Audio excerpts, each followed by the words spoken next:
Great day, second grade students and families. It's Mr. Sargent here with your weekly newsletter for the week of October 20th through October 24th. And ladies and gentlemen, we have a lot of news to talk about this week. Now, I'm going to start off with one of the greatest shout outs that I have given. Ladies and gentlemen of the second grade, we had 4 students that were acknowledged this week. 2 for Student of the Month and 2 for just having outstanding character and really epitomizing and representing GPA in the best way. Now, the first 2 are Students of the Month are Amanda and Jonathan. Great job, Amanda and Jonathan. And our outstanding students that showed leadership, Gabriella and Alex.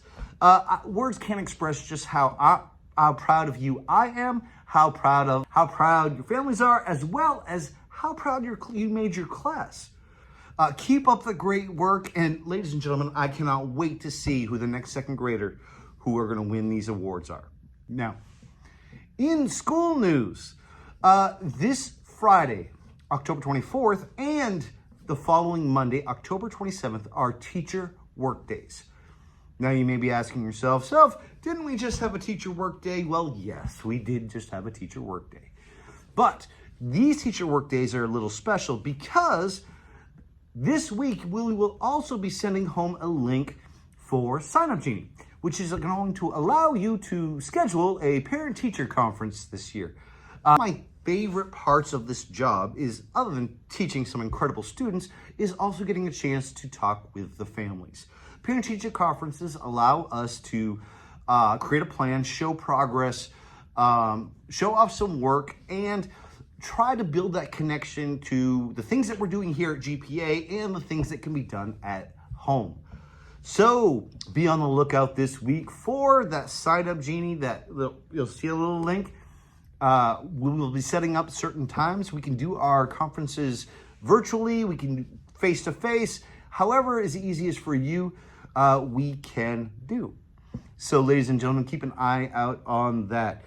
Now, for any other school news, definitely check out Mr. Dunn's weekly Class Dojo message. It is so much information. You hear me say this each week, but it's actually what I look for and I look to see what's going on in the school. So use it as a great resource to find out just all the amazing things that are going on here at GPA. So ladies and gentlemen, having all said all that, let's talk about what we're going to be doing this week in ELA, math, and in science. Now, this week in ELA, I am super excited because we are continuing to talk about ancient Greece. We started last week, and class can definitely tell you, it was a lot of information. I mean, a lot of information. So what we're doing is instead of taking one big bite of information, we are taking small bites to get the most out of what we're learning about ancient Greece. Super excited, as I say that a lot, but I'll tell you what, the things that we're learning here in the second grade are exciting, all right? So we're gonna be learning about ancient Greece this week. We're gonna be focusing on the Athenians. We're gonna be focusing on Mount Olympus, a lot of great information, note-taking, facts, character breakdowns, so much to do. Now, as far as homework, I believe we're going to have some more sentence practices and possibly a reading comprehension that will be handed out on Monday, and we'll need to come back in on Thursday. Because of the shortened week, we'll try to make it a little simpler, and this way that we don't have to stress too much about having it in by Thursday. Okay? Math. We had an incredible week of place value, especially when we deal with money. Absolutely. We found that money makes a lot of things much easier. Now, this week, we are focusing not just on ones, not just on tens, not just on hundreds, but ladies and gentlemen, we are moving all the way up to the thousands place. I am excited. We're adding another place value this week. So the practice that we're going to be doing in class is going to be so important to gaining that understanding.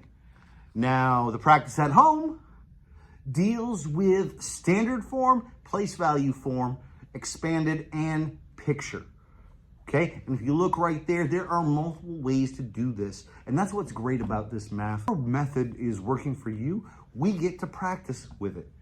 So ladies and gentlemen, this homework will be passed out on Monday and returned, you got it, by Thursday. Okay. Now in science, okay. First and foremost, I want to give another shout out to my class. Ladies and gentlemen, incredible week. This past week, we talked about states of matter, and then we talked about properties of matter, really focusing on some higher order vocabulary like density and volume and the formula for density. And even on Thursday and Friday, we read a story called Bartholomew and the Oobleck, where we actually created Oobleck. You can see right here, big old mess, but we learned the difference between a liquid and a solid and a gas. We also learned, because of the Oobleck, that sometimes it's not easy to tell which state of matter is which, okay? Now, this week, we are kind of simplifying a little bit. You see, we learned all these important, tough words so that now we can find the next section pretty easy. See, what we're going to be talking about, once again, is states of matter, but really states of matter when it concerns weather. So we're going to be taking a look at weather, weather cycles, different levels of precipitation, whether or not it's a solid, liquid, or gas, and the effects of the water cycle. Ladies and gentlemen, once again, I say this all the time. I'm super excited, and the reason why I'm super excited to teach all of this is because of each and every one of you. See, when you come in excited to learn, it makes me excited to teach. So I owe all of you a huge thank you for making my job so much fun to do. All right? So, ladies and gentlemen, enjoy your weekend. Enjoy the weather.